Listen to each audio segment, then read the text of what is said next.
আসসালামু আলাইকুম। Nahar kitchen blog নিয়ে চলে আসলাম আপনাদের মাঝে। আশা করি আপনারা ভালো আছেন, তো আমিও ভালো আছি, আপনাদের দোয়া।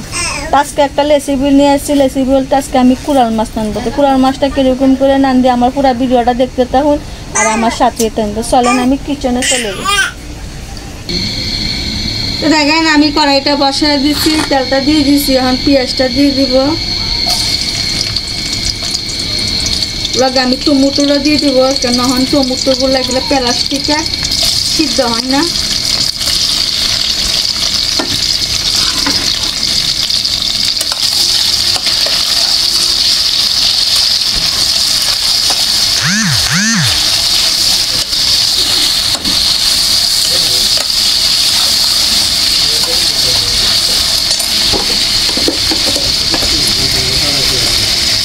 স্বাদ মতন লবণ,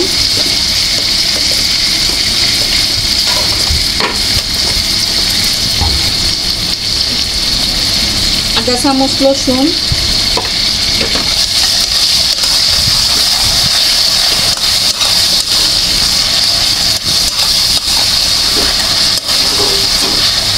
আজকে আমি মাছটা কাঁচা নাড়বো, বাঁচবো না।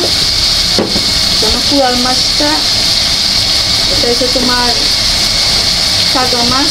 1 চামচ মরিচের গুঁড়া,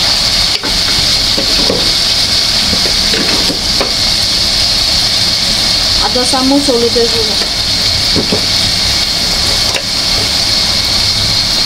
আধা চামচ ধনিয়ার গুঁড়া,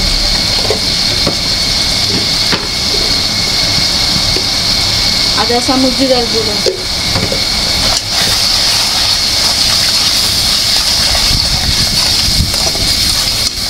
ভালো করে কষায় নিব।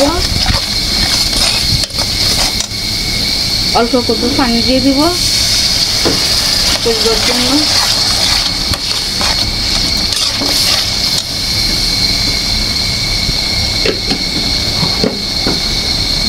ছোলাটা কষানি হয়ে গেছে। এই দেখেন আমার রাঙ্গার লেবারটা, কুড়াল মাছ আনছে। কুড়াল মাছগুলো আমি ধুয়েছি, পরিষ্কার করে রাখছি। কুড়াল মাছগুলো আমি দিয়ে দিব। আজকে আমি কুড়াল মাছটা ভাজি করবো না, কাঁচা নাড়বো। কাঁচা নাড়লে আরো বেশি স্বাদ।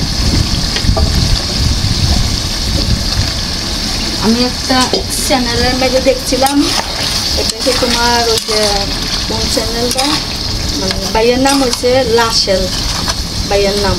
এটা তোমার ওই যে রাঙ্গামাটি নিয়ে কি দেখাইতে, কিনা দেখাইতে সুন্দরবন। সুন্দরবনে লাশেল ভাইয়া দেখতাম ওনার মাছত ইয়ে করে, সব কিছু করে। ওরা নামতো, যে নামতো তার নাম নাকি লুবেল ভাইয়া। দেখতাম জিরা মানে সব কিছু মশলা দিত। তারপর দেখতাম এলাচি, দারচিনি, লঙ্গেলা সেগুলো দিত মাছের মেঝে। ওদের রান্নাটা অনেক সুন্দর লাগছে আমার। আমি এই ভিডিওগুলো দেখি, তখন আমি এলাচি দারচিনিটা দিব না। আর এই মাছটা এরকম মাছটা নামবে, আমি ওরা নামবে ওদের মতন, তাই আমি নামবো আমার মতন। আর ওরা যে নাম দেয়, ওরা বাড়ি হচ্ছে বরিশাল, মানে এটা হচ্ছে বরিশালের নামটা। কুড়াল মাছটা নাম দেবে। তো আমার কুড়াল মাছটা আমি উল্টায় দিব মশলাগুলো দেখবার জন্য। বাইরে যদি কোনোদিন আমার ভিডিওটা দেখে তাহলে বলতে পারবে ওনার চ্যানেল, আমি সব চ্যানেল আমি দেখি।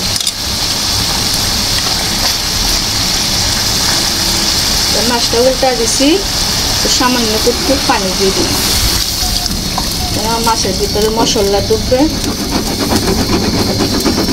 এটা লাগবো না, এটা এরকম করে মাছটা ভাঙ্গা যাবে, তাজা মাছ। তাহলে আমি ঢাকনাটা দিয়ে দেই। ঢাকনাটা দিয়া 15 মিনিটে আসতেছি। তো দেখেন 15 মিনিট পরে চলে আসলাম। আমার তরকারিটা হয়ে গেছে। এখন আমি তরকারিটা নামাই ফেলবো, নামাই আপনাদেরকে দেখাবো তরকারিটা কীরকম হয়েছে। তো দেখেন আমার কুড়াল মাছের তরকারিটা হয়ে গেছে। মাশাআল্লাহ, দেখেন কত সুন্দর কালার হয়েছে। তরতাজা কুড়াল মাছ। তো এরকম করে আপনারা করে ট্রাই করবেন, খুব স্বাদ, খুব মজা। তো ভিডিও যদি আপনাদের কাছে ভালো লাগে বেশি বেশি লাইক করবেন, শেয়ার করবেন, আর নতুন ভিডিও পাইবার জন্য আপডেট করবেন। তাহলে ভিডিওটা এখন তো ওই আসসালামু আলাইকুম।